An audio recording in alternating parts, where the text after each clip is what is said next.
Assalamualaikum warahmatullahi wabarakatuh. Kawan, sebelum Anda memulai aktivitas hari, kita ikuti kajian Syarat Hikmah Dialog Fajar. Assalamualaikum warahmatullahi wabarakatuh.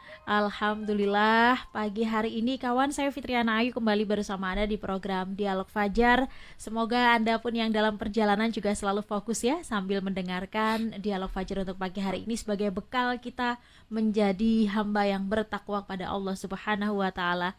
Amin, amin, amin ya Rabbal Alamin.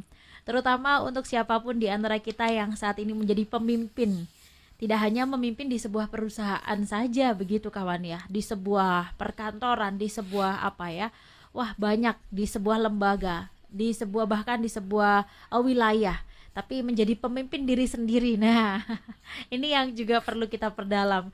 Oh ya, alhamdulillah pagi hari ini kita dikabulkan oleh Allah dan dipertemukan bersama Ustadz Ali Mu'afa dari Pesantren Al-Quran Nurul Falah Surabaya.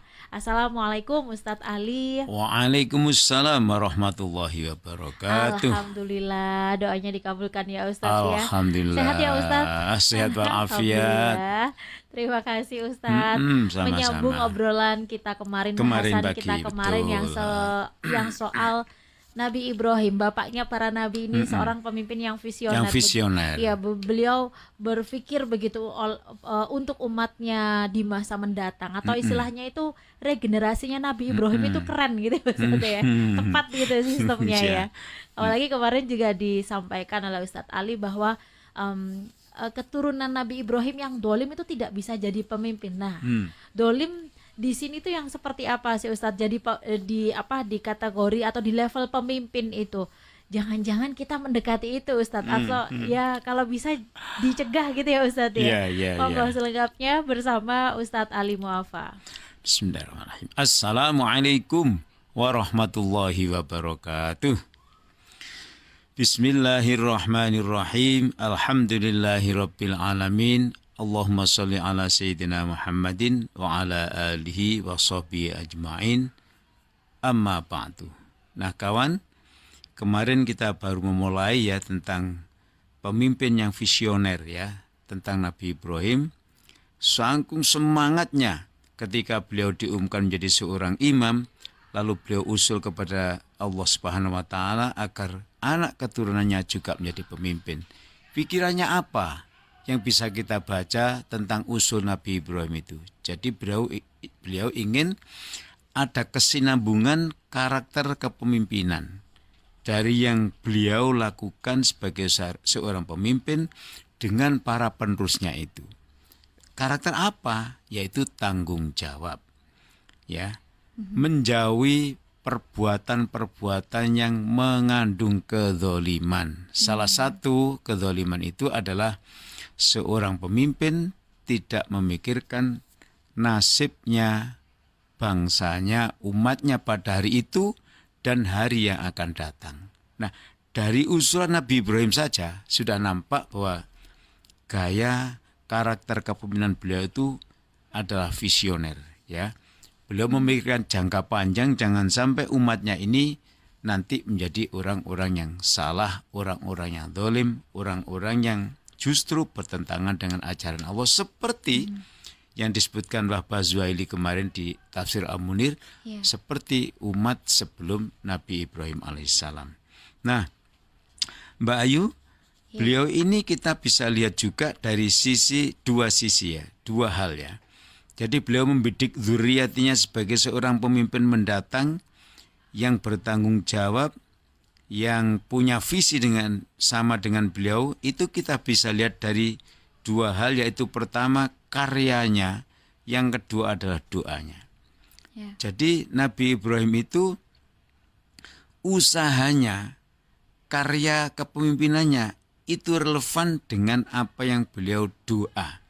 Ya, beliau itu berdoa dan itu doanya seiring relevan dengan apa yang beliau lakukan, kebijakan yang beliau lakukan sebagai seorang pemimpin. Seperti contoh beliau itu berdoa ya, ya Allah Tuhanku, jadikanlah negeri Mekah ini negeri yang aman. Ya, berilah rizki berupa buah-buahan, ya, hasil tanaman, tumbuh-tumbuhan yang dimakan penduduknya, yaitu orang-orang yang beriman di antara mereka yang beriman pada Allah dan hari akhir. Ini semua nanti kawan-kawan bisa melihat ya, di Al-Baqarah mulai 124 sampai seterusnya. Doa-doa Nabi Ibrahim itu bahkan kita perlu juga amalkan ya, karena kita juga sebagai seorang pemimpin, Mbak Ayu ya. betul. Ya, pemimpin terkecil, pemimpin dirinya sendiri ya kan. Betul. Agak besar lagi menjadi seorang ayah, seorang ibu. Nah kan begitu ya. Harus disertai dengan doa. Kalau orang mau berdoa itu berarti menuhankan Allah. Kalau orang tidak mau berdoa itu mengaku dirinya sebagai Tuhan.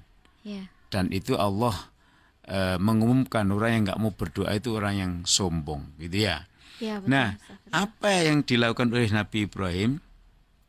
Kita lihat putranya sendiri sekarang, yaitu putra yang bernama Nabi atau Ismail ya.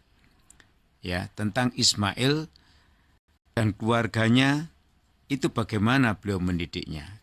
Jadi Nabi Ibrahim terhadap Ismail itu sejak kecil beliau dan keluarganya itu sudah dipimpin untuk beribadah yang baik kepada Allah Subhanahu wa taala.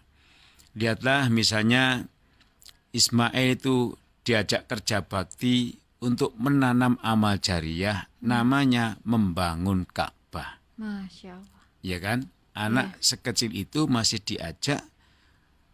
sudah diajak untuk berkarya besar. Dan Allah sudah mengumumkan nanti Ka'bah ini menjadi pusat ibadahnya umat Islam seluruh dunia. Itu yang bangun adalah engkau Ibrahim.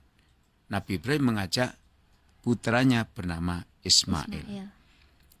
Masa mungkin Mbak Ayu seorang ayah yang visioner lalu cuma menyuruh ayo ambil batu itu? Ya kan tidak begitu. Pasti dia dididik bahwa ini nanti adalah tempat ibadahnya orang mukmin, orang Islam sedunia. Pusatnya di sini. Maka beliau telah berbuat menanam jiwanya Ismail sebagai seorang pemimpin, yaitu apa? Menyiapkan tempat untuk beribadah bagi kaum mukmin selama-lamanya. Ini namanya kawan Mbak Ayu, namanya beramal jariah. Jadi siapapun nanti yang beribadah di situ, itu kalau kita tanyakan, siapa yang menyiapkan tempat sholatmu di situ? Jawabannya adalah Nabi Ibrahim dan Ismail alaihissalam. Sampai di sana itu kita lihat, Mbak Ayu sudah pernah melihat juga, yaitu makom namanya. Makomnya Nabi Ibrahim. Dulu waktu kita belum tahu makom itu saya kira makam gitu ya. Ternyata jejak kaki ya Ustaz. Jejak gitu ya. Betul. Begitulah Masya Allah. Sayang Rahman Rahimnya Allah kepada kita itu. Tidak hanya kemarin kita baca wa idh ibtala wa idh ibtala. Jadi ingatlah. Jadi Allah juga membuat tanda-tanda agar kita ingat kepada bagaimana Ibrahim sebagai seorang pemimpin membangun bangunan yang kita gunakan untuk ibadah sampai hari ini. Yaitu yang kita sebut makom tadi itu ya. Dan yang namanya kerja untuk membangun itu ya kalau menurut para mufassir ya, pendapatnya Ismail itu masih anak-anak, masih 12-an tahun. Sebutlah 12 itu masih ya sekitar SMP gitu ya. Ya, SD. Ya, SMP SD kelas 1 menginjak SMP ya kurang lebih begitu. Sudah diajak menanam amal jariah yang begitu besar manfaatnya bagi umat Islam ke depan. Ini adalah lambang ketaatan kepada Allah Subhanahu wa taala bagi seorang Ibrahim dan seorang Ismail alaihissalam.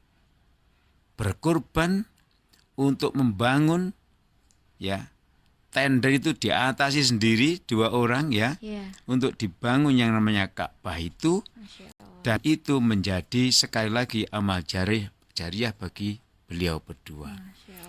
Ini berpikir makro sampai pada teknis itu sudah diajarkan kepada Ismail alaihissalam bahwa kalau kita redaksikan itu jangan sampai ada orang-orang mukmin yang tidak bisa sholat, tidak bisa melaksanakan ibadah haji. Bahkan Nabi Ibrahim sudah berguru kepada Allah Ta'ala, bagaimana ajarkan kepada kami caranya, ya manasik haji itu kayak apa. Nah ini kawan, jadi dimulai tidak omong kosong, kita lihat Nabi Ibrahim itu. Jadi pemimpin yang visioner itu juga dimulai dari dirinya, anaknya atau putranya itu sudah dididik kenal dengan Allah, dididik beribadah kepada Allah, dididik menanam jariah untuk kepentingan agama Allah, dan bahkan secara langsung dia diajak membangun, kalau sekarang yang bangun masjid begitu ya, sedemikian rupa. Nah kawan, maka kita sebagai orang tua ya juga punya anak, mari kita kenalkan anak-anak kita seperti Nabi Ibrahim tadi, bagaimana mereka bisa berbuat untuk umat Islam ke depan ini. Nah semoga apa yang kita dialogkan ini Mbak Ayu menghadirkan rahmat Allah Subhanahu wa Ta'ala. Kita semuanya para pendengar ini semakin dicintai oleh Allah Subhanahu wa Ta'ala. Amin ya rabbal alamin. Menjadi pemimpin yang visioner pula ya Ustadz ya. Karena kan zaman sekarang tadi Ustadz Ali menyebut dididik menanam jariah. Nah ini bisa lewat Nurul Falah ya Ustadz ya.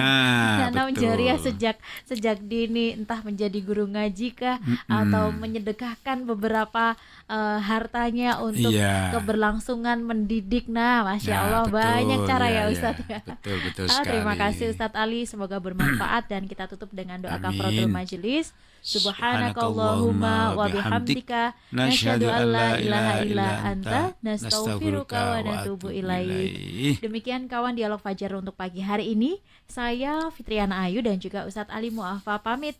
Wassalamualaikum warahmatullahi wabarakatuh. Waalaikumsalam warahmatullahi wabarakatuh.